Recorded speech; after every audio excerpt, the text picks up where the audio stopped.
7, vipo bado vikwazo vingi kwenye urasimishaji wa biashara, ikiwemo mchakato mrefu wenye gharama kubwa na usumbufu pale mtu anapotaka kurasimisha biashara yake, ikiwemo wakati mwingine kudaiwa kodi, ushuru na tozo hata kabla hajapata chochote. Pamoja na kwamba wengine waliorasimisha wanajuta, wengine wametuambia wanajuta kwa kurasimisha, lakini hakuna popote tulipoenda nchi hii wananchi wakasema hawataki kurasimisha biashara zao, wala wakasema hawataki kulipa kodi. Wanachokuomba Mheshimiwa Rais ni kuwa na utaratibu ambao ni rahisi, wa wazi na wa haki, na kisha waridhike na jinsi serikali inavyotumia mapato. 8, pamoja na ongezeko kubwa tena kwa kasi la wananchi kufanya miamala mbalimbali kupitia mitandao ya kidijiti, bado matumizi ya fedha taslimu ni makubwa. Wananchi wameonyesha wako tayari kwa uchumi ambao kwa kiwango kikubwa hautegemei fedha taslimu, yani cashless. Lakini serikali inatazamiwa sasa ifanye kazi ya ziada kuweka mazingira bora na wezeshi ili kuongeza kasi ya mabadiliko hayo.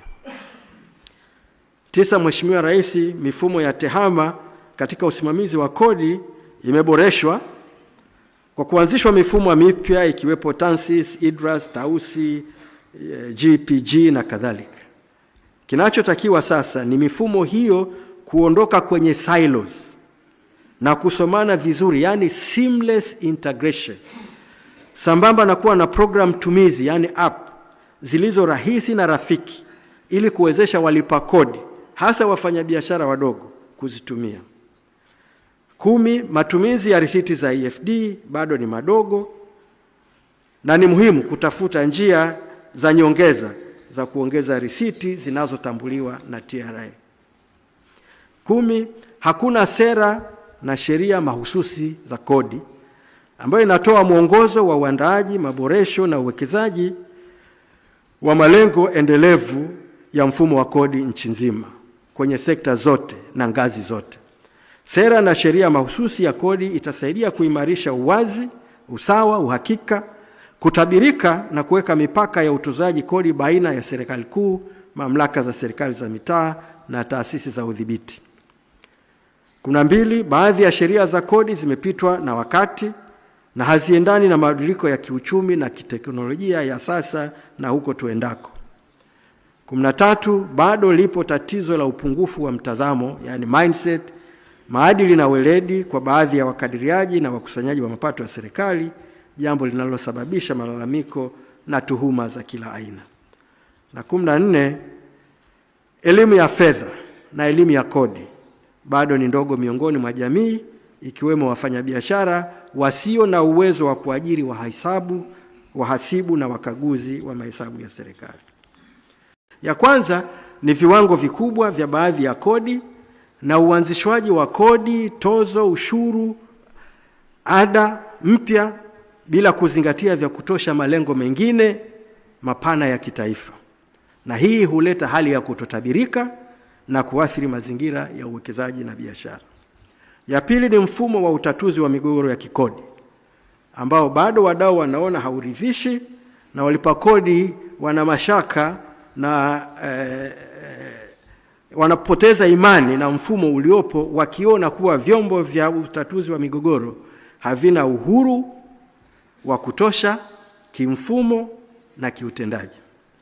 3, zipo mamlaka nyingi za udhibiti zinazokusanya mapato, na tukisema mapato sio lazima kodi, sambamba na mamlaka ya mapato Tanzania na mamlaka za serikali za mitaa, bila uratibu wa pamoja.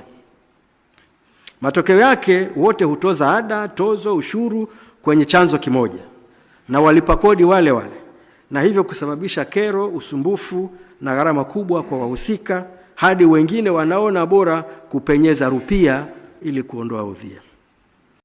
4, Mheshimiwa Rais, bado hakuna utaratibu kamilifu jumuishi. Sisi tunapenda kusema 360 degrees. Hakuna utaratibu kamilifu na jumuishi wa kuwatambua, kuwalea na kuwakuza wajasiriamali wadogo na wote wanaoanza biashara mpya.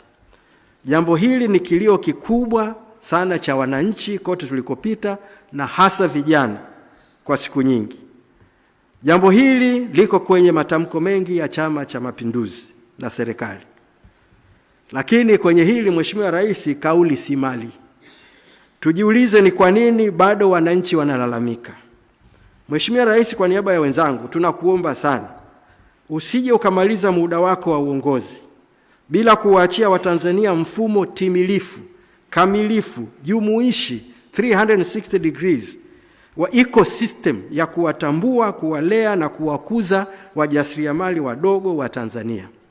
Mheshimiwa Rais, ukifanikiwa, ajenda ya uchumi shirikishi itatimia na hao watakuwa na mchango mkubwa sana katika mapato ya taifa huko tuendako. Ukifanikiwa Mheshimiwa Rais, vijana wa Tanzania watakukumbuka daima na tumekuandalia mapendekezo. 5, Mheshimiwa Rais, ukusanyaji wa mapato ya kodi ikilinganishwa na ukubwa wa uchumi na ukuaji wake bado uko chini ya wastani wa 16% kwa nchi za SADC na chini ya lengo linalotakiwa la zaidi ya 20% ili kufikia malengo ya dira ya maendeleo 2050. 6, wigo wa kodi na walipa kodi bado ni mdogo. Kwa hiyo wachache walio katika mfumo rasmi hubeba mzigo mkubwa wa kodi na kuacha wengine wengi wenye shughuli za kuingiza vipato walio kwenye mfumo usio rasmi.